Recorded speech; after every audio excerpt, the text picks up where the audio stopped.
Welcome to Sal Sothea, a space for Dharma, reflection, and peace. In this moment, we come together to listen to the Buddha's teaching, to understand our suffering, and to learn the path toward freedom and compassion. If you can, find a quiet place. Sit comfortably. Take a gentle breath in and out. Allow your heart and mind to soften. Today, we will talk about cultivating joy for others, the practice of mudita. Let us begin our practice together. Before we begin, a brief invitation. Let your posture be kind to your body. Relax the shoulders. Let the jaw be soft. Why speak of mudita now? Many of us carry quiet heaviness, comparison, envy, a sense of smallness when others flourish. These feelings are common. They make the heart tight, and they keep us alone in our suffering. In the Buddha's teaching, mudita is the practice that opens the heart to the happiness of others, and in opening, we are freed from inner scarcity. Today I will offer stories, clear teaching, and 3 simple practices you can try tonight. This is the promise of this hour, to leave with practical tools and a softer heart. Let me begin with a short story from our Cambodian countryside. There was once a woman who tended a small rice field. When her neighbor's harvest was abundant, she felt a sting of envy. One morning, she saw a child from the village laughing near the taller stalks, and for a moment she felt the child's laughter as a rebuke. Later, an elder came and said, "Notice the child laughing, and listen. What does your heart say?" She paused and realized her heart was heavy with wanting. The elder taught her to hold the neighbor's good harvest like a shared blessing, and slowly her heart opened. The sting softened, and a small joy arose simply because another was happy. This is mudita in a simple life. Sal, can you share a story from the Buddha's life that helps us see mudita more clearly? Yes, in one teaching, the Buddha described how the community rejoiced when someone made progress, when a monk developed generosity or wisdom. That rejoicing is not praise for the self.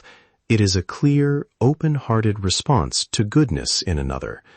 The Buddha taught that this sympathetic joy is itself a wholesome mind state that removes greed and ill will. So when we rejoice for another's awakening or small kindness, we participate in the Dharma together. Notice how this is different from envy, which tightens. Mudita widens the heart. Now, let us look at 3 simple aspects of mudita. First, clear seeing, what mudita really is. Mudita is the sincere pleasure in someone else's well-being. It is not pity, which lowers the other. It is not forced positivity that denies difficult feelings. Mudita accepts both the struggle and the joy in others, and chooses to celebrate their good with an open heart. Second, release of scarcity. Often we feel joy for others as a loss. If they gain, I lose. This sense of scarcity is a habit of the mind. Mudita trains us to see that others' happiness does not subtract from our life. It multiplies the field of goodness. When you notice scarcity arise, label it kindly. Here is scarcity. Then come back to the breath and remember that joy can be shared. Third, rejoicing without attachment. We can celebrate without clinging to outcomes. Mudita is a gentle, steady warmth. You can rejoice when a friend is kind and still remain peaceful if things change. This steadiness protects the heart from disappointment while keeping it open. Those 3 aspects make it feel both practical and kind. How might someone begin when mudita feels difficult? I will offer 3 concrete practices now, each small and approachable. Practice 1, a brief breath-centered mudita meditation you can do tonight. Practice 2, a reflective journaling prompt to notice envy with kindness. Practice 3, a daily micro-habit to celebrate small successes around you. Practice 1. Mudita breath. Sit comfortably. Breathe gently. Bring to mind someone whose happiness is easy to feel. A friend, a neighbor, or a small child laughing. As you breathe in, sense that person's well-being. As you breathe out, silently say, "May you be joyful." Breathe in, feel the warmth. Breathe out, "May you be peaceful." Repeat this for a few minutes. If envy appears, name it softly. Envy is present. Return to the breath and the wish. Practice 2. Gentle reflection.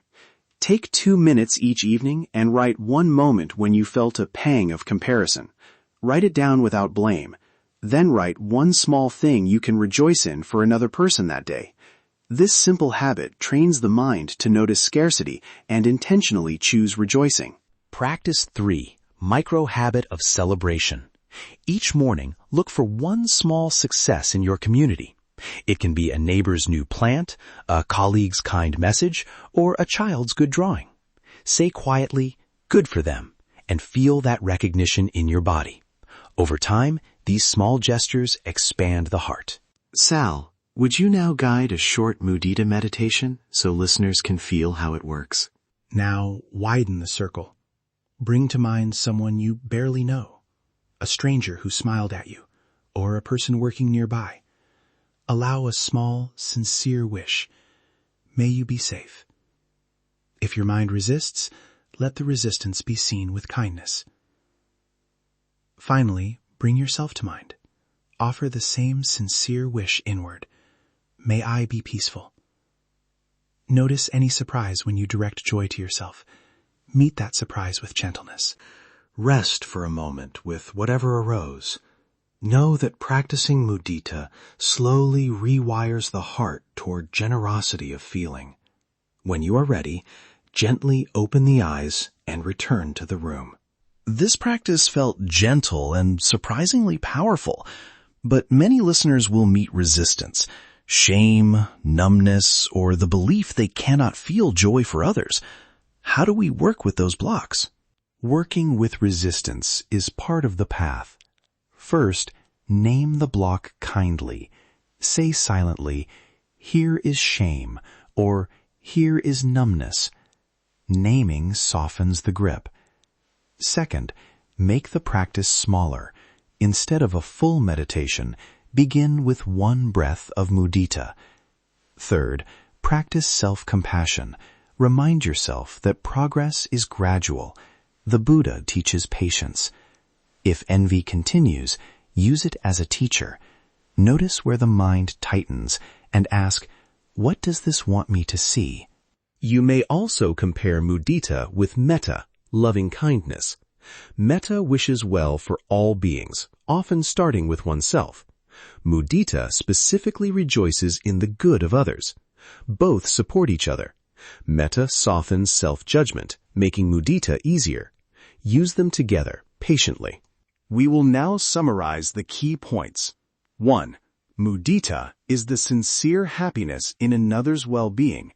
2. It undoes scarcity by widening the heart. 3. Practice with small, repeatable steps, the breath-based mudita, the reflective journal, and the daily micro-habit. If you remember one thing, let it be this. When we rejoice for others, we do not lose. We grow the field of goodness. What might listeners try tonight? Try the mudita breath for 5 minutes before sleep. Choose one small success in your day and say, "Good for them." If envy appears, greet it kindly and return to the breath. Practice little by little and let the heart change at its own pace. May you be well. May you be peaceful. May you be free from suffering. Thank you for listening to Sal Sothea. If this teaching brought you peace, share it with someone who needs it, and subscribe so you never miss a talk. May we all walk the path together. Thank you for practicing with Sal Sothea.